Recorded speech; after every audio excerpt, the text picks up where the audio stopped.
Star hospital సుఖీభవకు తిరిగి స్వాగతం. చలికాలంలో దీర్ఘకాలిక జబ్బులు ఉధృతం కాకుండా ఉండాలంటే ఎలాంటి జాగ్రత్తలు తీసుకోవాలి? చలి పంజా నుంచి మన ఆరోగ్యాన్ని కాపాడుకునేందుకు ఏం చేయాలి? మొదలైన వివరాల గురించి ఇప్పుడు తెలుసుకుందాం. బాల్యం, కౌమారం, యవ్వనం, ప్రౌఢత్వం, వృద్ధాప్యం. లేత చిగుళ్లు వేసే బాల్యం దగ్గర నుండి పండుటాకుల్లాంటి వృద్ధాప్యం దాకా ఆరోగ్యానికి ఆటుపోట్లు లెక్కలేనన్ని. బాల్యం నుంచి మలివయసు దాకా శరీరంలో రోగనిరోధక శక్తి తగినంత ఉంటుంది కాబట్టి అనారోగ్యాన్ని ఎదుర్కోవటం పెద్ద కష్టం కాదు. కానీ వయసు మళ్లీ శక్తి సన్నగిల్లిన వృద్ధాప్యంలో అనారోగ్యమే అతిపెద్ద సమస్య. డయాబెటిస్, హై బీపీ, గుండె జబ్బులు, కీళ్ల నొప్పులు, ఆస్తమా లాంటి సమస్యలు వృద్ధాప్యం కోసమే వేచియున్నాయా అన్నట్టు వచ్చి పడుతుంటాయి. వృద్ధాప్యంలో వచ్చే ఈ సమస్యలన్నీ చలికాలంలో ఏమాత్రం ఏమరపాటుగా ఉన్నా మరిన్ని ఇక్కట్లను తెచ్చిపెడతాయి. చలికాలంలో ఎవరు ఎక్కువగా ఈ సూచనలు పాటించాలి అంటే గుండె జబ్బుతో ఉన్నవారు, మెదడు సంబంధించిన నరాలకు సంబంధించిన జబ్బుల వారు, ఊపిరితిత్తులకు సంబంధించిన వారు, చర్మ వ్యాధులతో ఉన్నవారు, తర్వాత కీళ్ల నొప్పులు ఉన్నవారు ముఖ్యంగా జాగ్రత్తలు పాటించాలి. గుండె జబ్బుల గురించి తీసుకుంటే చలి నుంచి గుండె జబ్బు వస్తుందా అంటే గుండె జబ్బు రాదు. కానీ ఆల్రెడీ గుండె జబ్బు ఉన్నవారు చలిని లెక్క చేయక మామూలుగా చలిలోకి వెళ్ళిపోతూ ఉంటే తప్పకుండా అది ప్రమాదానికి దారితీసే అవకాశాలు ఎక్కువగా ఉన్నాయి. ముఖ్యంగా గుండె జబ్బుతో ఉన్నవారు బాగా ఆక్సిజన్ తక్కువ ఉన్న ప్రదేశాలకు వెళ్ళకూడదు. అది ఎక్కువ అంటే కొండలు మీదకి వాటికి. కొంతమంది ఈ సైట్ సీయింగ్కి వెళ్తుంటారు, ముఖ్యంగా డార్జిలింగ్ అను లేకపోతే ఇటు తిరుపతి కొండలు, తర్వాత ఇంకా మిగిలిన చోట్లకి ఎత్తుగా ఉన్న ప్రదేశాలు, హిమాలయకి. అక్కడ వారికి సహజంగానే అక్కడ ఆక్సిజన్ కంటెంట్ తక్కువగా ఉంటుంది. ఇటువంటి వారు పెడితే వాళ్ళకి ఇమీడియట్గా జబ్బు ప్రెసిపిటేట్ అవుతుంది. అంటే అంతవరకు మరుగున ఉన్న జబ్బు ఒక్కసారి ప్రెసిపిటేట్ అయ్యి అక్కడ ప్రమాదాలకు దారితీయచ్చు. సో ఇటువంటి వారు అటువంటి ప్రయాణాలు చేయకుండా ఉంటేనే, ఇటువంటి ఎక్కువగా చలి ఉన్న ప్రదేశాలకు వెళ్లకుండా ఉంటేనే మంచిదన్నమాట. రెగ్యులర్గా ఎక్సర్సైజ్ చేస్తూ ఉండాలి.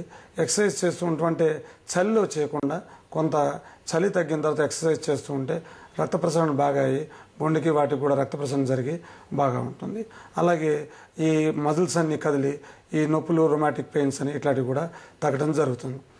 ఆహార విషయానికి వస్తే ఎక్కువగా ఆకుకూరలు, ఆకుపచ్చ కూరలు తీసుకోవడం వలన వీరికి కాన్స్టిపేషన్ రాకుండా జీర్ణకోశం బాగుండి ఆకలి మందగించకుండా ఉంటుంది. కొంతమంది వృద్ధులు కానీ మిగిలిన నడివయస్కులు కానీ వారు ఏం చేస్తుంటారంటే ఆల్కహాల్ తీసుకుంటే మంచిది, ఆల్కహాల్ తీసుకుంటే శరీరం వెచ్చగా ఉంటుందని వారు డోసుకు మించింది తీసుకుంటారు. అలాగే స్మోకింగ్ చేస్తే కూడా లోపల వెచ్చగా ఉంటుందని వారు కూడా ఈ చలికాలంలో అవి ఎక్కువగా సేవిస్తుంటారు. అటువంటి వారికి సూచన ఏమిటంటే ఏదో ఆల్కహాల్ ఒక పెగ్గుతో అనేది సరిపెట్టరు. వారు దీనే ఆసరాగా తీసుకుని ఎక్కువ మితిమీరిగా తీసుకుంటారు. ఈ మితిమీరిగా తీసుకున్న వారికి ఏమవుతుందంటే ఈ మెదడుకి సంబంధించినవి, నరాలకు సంబంధించినవి, పెరాలసిస్, స్ట్రోక్ లాంటివి వచ్చే అవకాశాలు ఎక్కువ ఉంటాయి. కాబట్టి వారు దీన్ని ఎక్కువ సేవించకుండా తగిన జాగ్రత్తలు తీసుకుంటే ఇటువంటి బారిన పడకుండా ఉంటారు. చలి నుంచి రాకూడదు అని అనుకుంటే దీనివల్ల వచ్చే మాత్రం నష్టాలు ఎక్కువగా ఉంటాయి. చలి రాకపోగా ఇది మాత్రం తప్పకుండా వస్తుందన్నమాట. వేకువజాము చలిమంటలు, నులివెచ్చని ఉలెన్ స్వెట్టర్లు, శరదృతు పండు వెన్నెలలు, ఇవన్నీ శీతాకాలపు విలాసాలు. ఇవన్నీ ఒక పార్శ్వమే.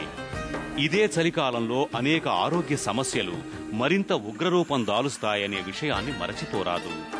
సమతుల ఆహారం, నిత్యం వ్యాయామం, చలిని కాచుకునే జాగ్రత్తలు తీసుకోవడం ద్వారా ఈ సీజన్లో సమస్యలు మరింత సమస్యాత్మకం కాకుండా చూసుకోవచ్చు. రాష్ట్రంలో చలిపురి ఒళ్లు విరుచుకుంటోన్న నేపథ్యంలో చలి పంజా దాడి నుంచి మన ఆరోగ్యాన్ని కాపాడుకునేందుకు ఏం చేయాలో, ఎలాంటి జాగ్రత్తలు తీసుకోవాలో తెలియజేసే ప్రత్యేక కథనాన్ని చూశాం కదా. తిరిగి రేపటి సుఖీభవలో కలుసుకుందాం. మీ ఆరోగ్య సమస్యల్ని ఈరోజే మాకు రాయండి. మా డాక్టర్లు మీకు తగిన సలహాలు, సూచనలు ఇస్తారు. మా చిరునామా Sukhibhava, ETV 2, Ramoji film city, Hyderabad 501512 లేదా sukhibhava@etv.co.in కు మెయిల్ చేయండి. మీ ఆరోగ్య ఆరోగ్య సంజీవిని సుఖీ భవ కార్యక్రమాన్ని ఇప్పుడు www.youtube.com/etv2india లింక్ ద్వారా వీక్షించండి.